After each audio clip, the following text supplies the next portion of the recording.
महिलाओं के मन में लेबर पेन को लेकर कई तरह की शंकाएं और सवाल होते हैं। खासकर पहली बार गर्भधारण करने वाली महिलाएं प्रसव के समय होने वाले दर्द के बारे में सुनकर बहुत चिंतित हो जाती है। कई बार तो लेबर पेन से जुड़ी सही जानकारी के अभाव में गर्भवती महिलाएं गंभीर रूप से मानसिक तनाव का शिकार भी हो जाती है। इस तनाव को माँ और बच्चे दोनों की सेहत पर बुरा असर पड़ सकता है। इसलिए हम इस वीडियो में लेबर पेन यानी प्रसव पीड़ा से जुड़ी तमाम बातों के बारे में विस्तार में बता रहे हैं। अब हम जानते हैं लेबर पेन कब शुरू होता है। लेबर पेन डिलीवरी की तारीख से सीधा संबंध होता है। डिलीवरी की तारीख का अंदाजा लगाने के लिए यह जानना जरूरी होता है कि गर्भवती महिला का आखिरी मासिक धर्म किस तारीख को शुरू हुआ था। इसके 40 सप्ताह के बाद आने वाली पहली तारीख को डिलीवरी का तारीख माना जाता है। डॉक्टरों को मानना है कि गर्भवती महिला को गर्भावस्था के 37वें सप्ताह से लेकर 40वें सप्ताह के बीच कभी भी लेबर पेन शुरू हो सकता है। अब हम जानते हैं लेबर पेन शुरू होने के क्या क्या लक्षण हो सकते हैं। कभी कभी गर्भवती महिला सामने दर्द और प्रसव पीड़ा के बीच फर्क नहीं कर पाती है। ऐसे में उन्हें काफी देर से पता चलता है कि लेबर का समय नजदीक आ गया है। इसलिए आगे हम कुछ ऐसे लक्षणों के बारे में बता रहे हैं जिनकी मदद से लेबर पेन को आसानी से पहचाना जा सकता है। पहला है, शिशु को नीचे की ओर आ जाता है। प्रसव का समय नजदीक आने पर शिशु गर्भ के बिल्कुल निचले हिस्से में मौजूद पेल्विक क्षेत्र की ओर खिसकने लगता है। उससे सीने और पेट में हल्कापन महसूस हो सकता है। दूसरा है, आपको बार बार पेशाब आने की समस्या हो सकती है। डिलीवरी के लिए बच्चे का सर नीचे योनि की ओर आ जाता है। जब बच्चा इस पोजीशन में शिफ्ट होगा आपको पता चल जाएगा। इससे फेफड़ों पर पड़ रहा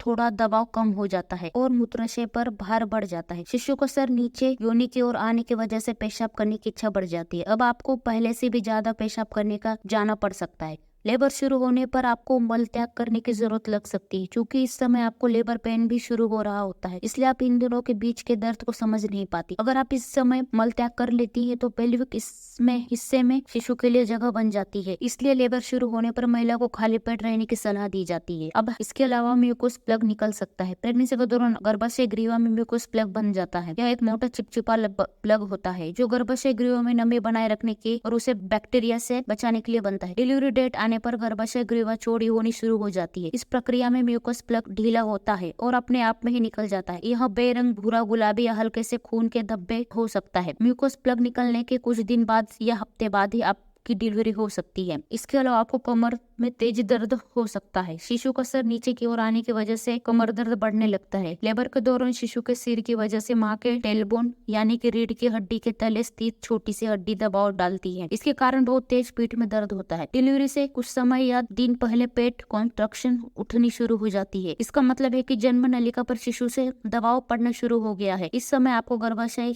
में ऊपर के लेकर बीच में हल्की कॉन्ट्रैक्शन महसूस हो सकती है। इसके अलावा आपका पानी का थैली फट जाती है। प्रेगनेंसी के दौरान गर्भ में भ्रूण एमनियोटिक फ्लूइड की तरह एक थैली में ढका होता है। यह शिशु को सुरक्षित रखने के लिए होती है। लेबर की शुरुआत में यह थैली फट जाती है और इससे बेरंग दिखने वाला पानी बाहर आ जाता है। एमनियोटिक फ्लूइड यानी कि गर्भावस्था के दौरान बच्चे को घेरने वाली द्रव से भरी थैली का टूटना आपके अस्पताल पहुंचने से पहले हो सकता है। यह जो तरल पदार्थ अचानक बाहर है या लगातार रिसने वाले तरल पदार्थ की जैसा होता है। तरल आमतौर पर यह गंधहीन होता है। प्रसव पीड़ा के दौरान सर में कुछ गर्भवती लोगों का पानी नहीं टूटता, इसलिए डॉक्टर अस्पताल में एमनियोटिक झिल्ली को तोड़ देते हैं। इसके अलावा है आपको प्रसव पीड़ा महसूस हो सकती है। गर्भाशय एक मांसपेशीय अंग है जो आपके बच्चे को बाहर निकालने के लिए शक्तिशाली रूप से सिकुड़ता है। ये संकुचन प्रसव पीड़ा का मुख्य कारण होते हैं। हालांकि आपके पेट और पेल्विक क्षेत्र में मांसपेशियों के कसने से आपके पेट, पेरिनेम, मूत्राशय और आंतों पर दबाव बनता है। प्रसव पीड़ा के दो प्रकार हो सकते हैं। पहला है ट्रू लेबर यानी कि सच्चा प्रसव पीड़ा। यदि आप वास्तविक प्रसव पीड़ा का अनुभव कर रहे हैं तो आपके संकुचन लगभग 30 से 70 सेकंड तक रह सकते हैं और लगभग 5 से 10 मिनट के अंतराल पर होंगे। वे समय के साथ मजबूत और करीब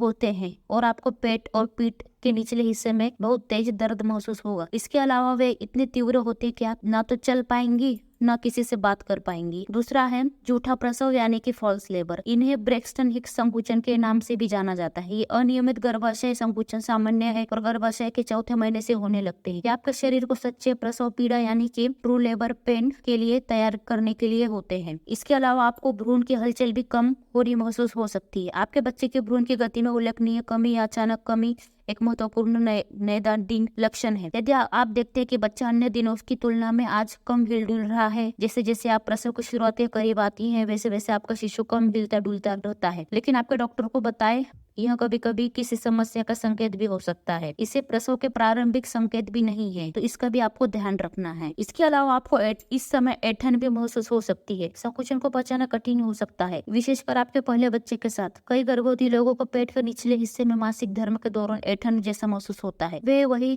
रह सकते हैं या आ सकते हैं और जा भी सकते हैं। आपके पेट के निचले हिस्से में भी दर्द हो सकता है, जो या तो रहता है या फिर आता जाता रहता है। अब हम जानते हैं कि डिलीवरी के लिए अस्पताल कब जाए। जब आपको संदेह हो कि आप वास्तविक प्रसव पीड़ा से गुजर रहे हैं तो आप तुरंत हॉस्पिटल जाए। जैसे कि अगर आपको लगता है कि आपके पानी फट गई है, यानी कि आपका एमनियोटिक फ्लूइड निकल रहा है। उसके अलावा यदि आपको रक्तस्राव हो रहा है, ये स्पॉटिंग से अधिक हो सकती है। यदि आपका शिशु रोज की तुलना में कम हिलता डुलता प्रतीत हो रहा हो, जब आपका संकुचन बहुत असहज हो और 1 घंटे तक हर 5 मिनट में आ रहे हो, ये सभी लक्षण अगर आपको दिखे तो तुरंत आप हॉस्पिटल जाए। तो दोस्तों, ये थे आज के इस वीडियो में हमने जाना कि सामान्य प्रसव की प्रक्रिया के बारे में। सामान्य प्रसव महिला के लिए स्वास्थ्यपूर्ण और प्राकृतिक होता है। यदि आपके पास इस पर कोई क्वेश्चन है तो कृपया हमें कमेंट करें। तब तक अपना ख्याल रखें। धन्यवाद और स्वस्थ रहें।